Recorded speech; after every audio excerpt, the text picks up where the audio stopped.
قبلہ، جیسے بہت سے لوگ اپنی بیویوں کو قبلہ بولتے ہیں. دیکھو ابھی بولو، آواز آ رہی ہے برابر؟ آ رہی ہے نا؟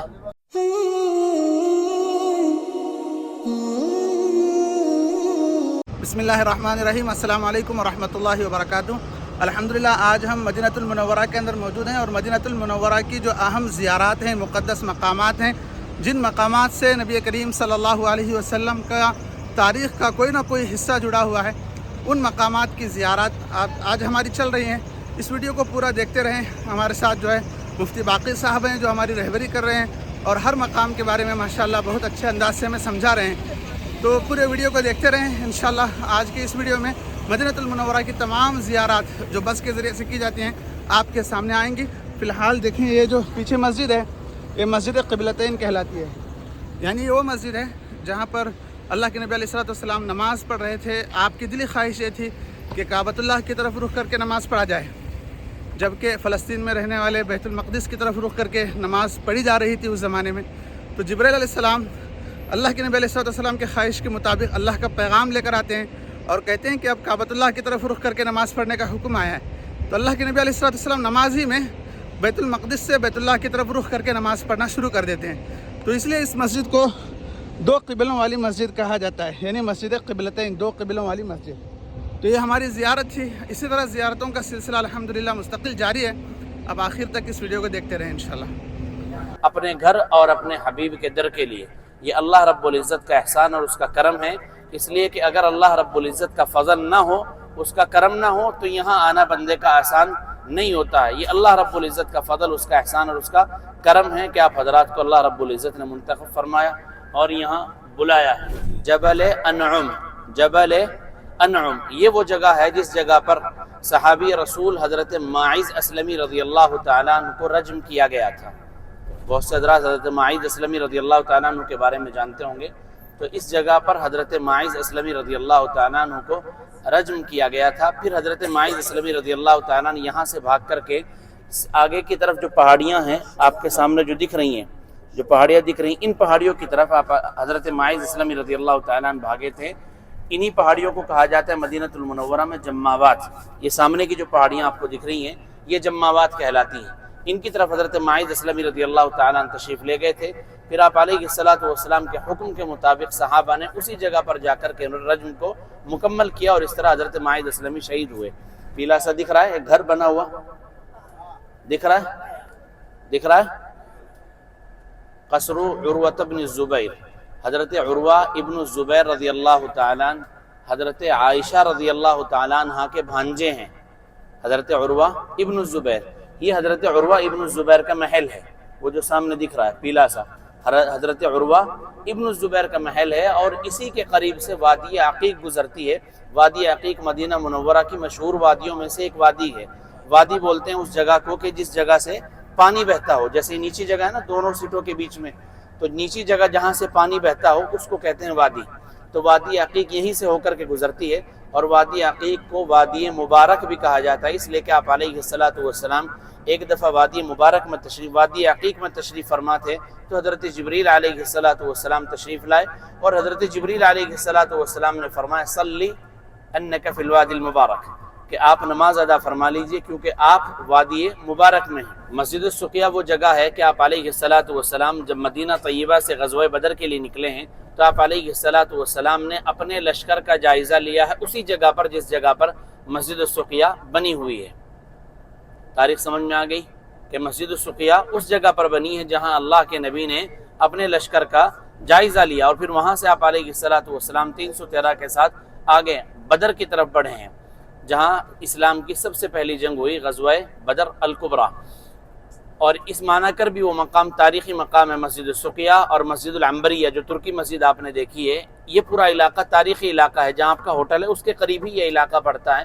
آپ علیہ الصلوۃ والسلام جب مدینۃ المنورہ تشریف لائے تو اللہ کے نبی محمد عربی صلی اللہ علیہ وسلم نے اہل مدینہ کے لیے دعا فرمائی تھی اللہم بارک لہم فی مدہم وسعیہم.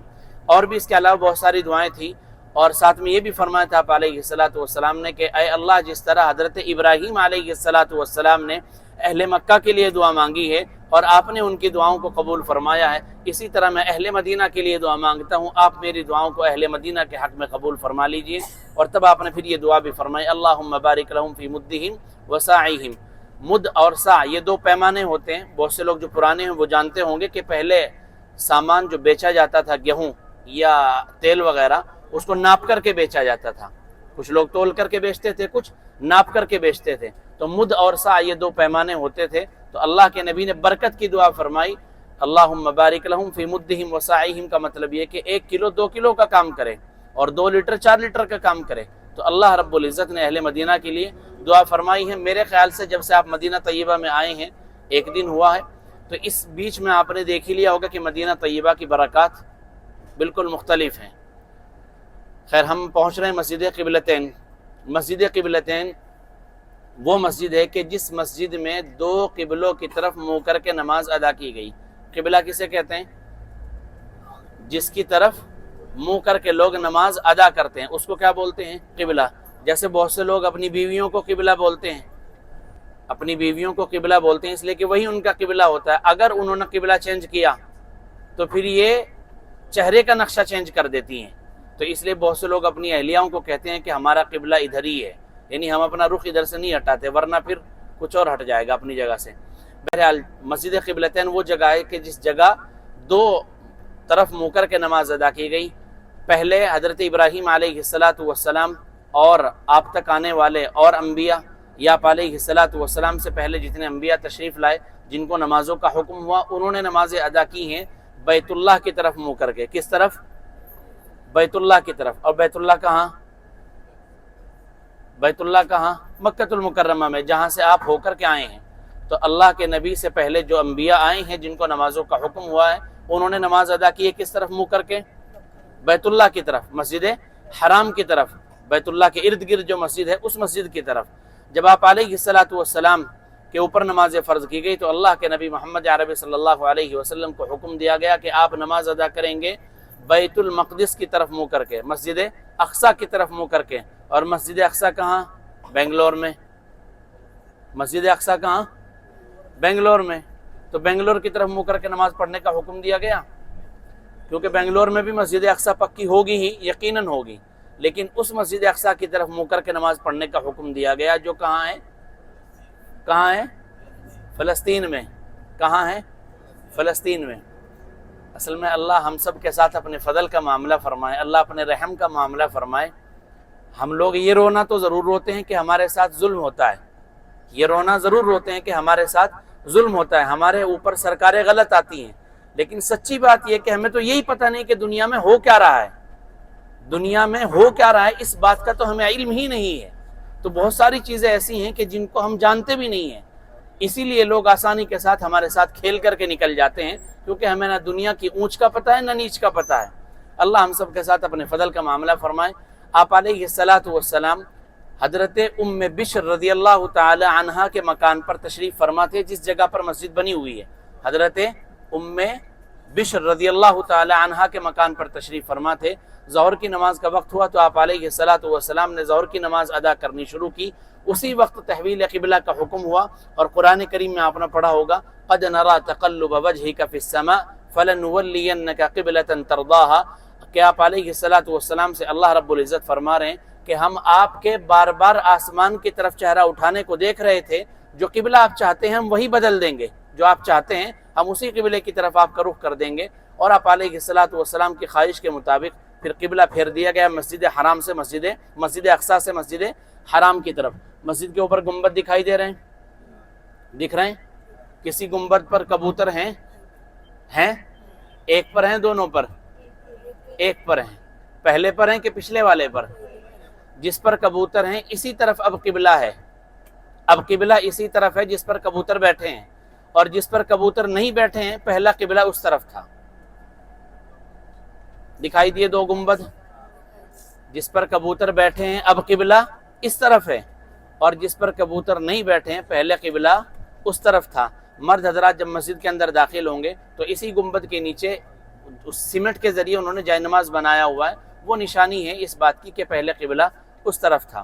تو اس طرح آپ علیہ السلام کو حکم ہوا فولی وجہک شطر مسجد الحرام کہ آپ اپنا چہرہ مسجد حرام کی طرف کر لیجئے مسجد اقصی سے پھیر کر کے. آئیے 2 رکعت نماز ادا کرتے ہیں, ساتھ میں جائیں گے ساتھ میں واپس آئیں گے. آئیے تشریف لائیے. الحمدللہ ہم مسجد قبلتین کے اندر موجود ہیں, یعنی 2 قبلوں والی مسجد. اور اس مسجد میں ہو یا پھر کسی بھی مسجد میں ہم جا رہے ہیں, وہاں پر ایک چیز آپ کو دیکھنے کو ملے گی کہ یہاں پر قرآن شریف کی تعداد جو ہے کتنی کثرت سے رکھی گئی ہے. الحمدللہ سینکڑوں کی تعداد میں جو ہے یہاں پر قرآن شریف رکھے جاتے ہیں. دیکھیں یہاں سے ماشاء اللہ, دیکھیں پورا دیکھیں آپ, یہاں سے لے کر پورا یہ سب قرآن شریف ہی ہے. جتنے بھی آپ کو محراب میں دیکھ رہے ہیں نا, یہ سارے قرآن شریف کے رکھے ہوئے محراب ہیں الحمدللہ. تو اس سے پتہ چلتا ہے کہ یہاں پر قرآن شریف کی تلاوت کتنی کثرت سے کی جاتی ہے. اور یہ یقینی بات ہے کہ جب تک امت مسلمہ اپنا تعلق قرآن سے جوڑی رکھے گی, اللہ اسے ترقیوں سے بلندیوں سے نوازیں گے. اور جس وقت امت مسلمہ جو ہے قرآن کریم کو چھوڑ دے گی نا, تو اس وقت جو ہے یقینی طور پر امت مسلمہ پریشان حال ہو جائے گی, جیسے کہ آج چل رہا ہے. تو اب بھی وقت ہے کہ مسلمانوں کو چاہیے کہ وہ قرآن سے اپنا تعلق مضبوط جوڑے. آپ مکۃ المکرمہ میں جائیں یا مدینۃ المنورہ میں جائیں, جہاں بھی آپ جس مسجد میں بھی جائیں گے, کثرت سے آپ کو وہاں پر قرآن رکھے ہوئے ملیں گے اور کوئی نہ کوئی قرآن کریم کی تلاوت کرتا ہوا آپ کو ملے گا. تو آپ بھی اس بات کا خاص کر خیال رکھیں انشاءاللہ. اس مسجد کا نام کیا تھا؟ مسجد اصل میں جب لوگ واپس جاتے ہیں نا تو دوسرے لوگ پوچھتے ہیں کیا دیکھا, کیا تو بھی دیکھا ذرا, چپ. گول گنبد کی طرح ویسے وہاں بھی مسجدیں, آل مٹی کی طرح ویسے ہیں وہاں بھی, دوسرا کیا بھی نہیں. یا یہ بھی یاد نہیں رہتا کہ ہم نے دیکھا کیا ہے. تو یہ تھی مسجد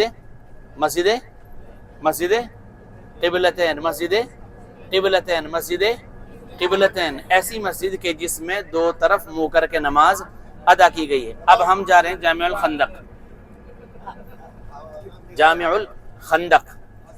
الخندق وہ جگہ ہے کہ جس جگہ پر غزوہ خندق ہوا. سن 5 ہجری میں غزوہ خندق ہوا, جس کو غزوہ احزاب بھی کہتے ہیں.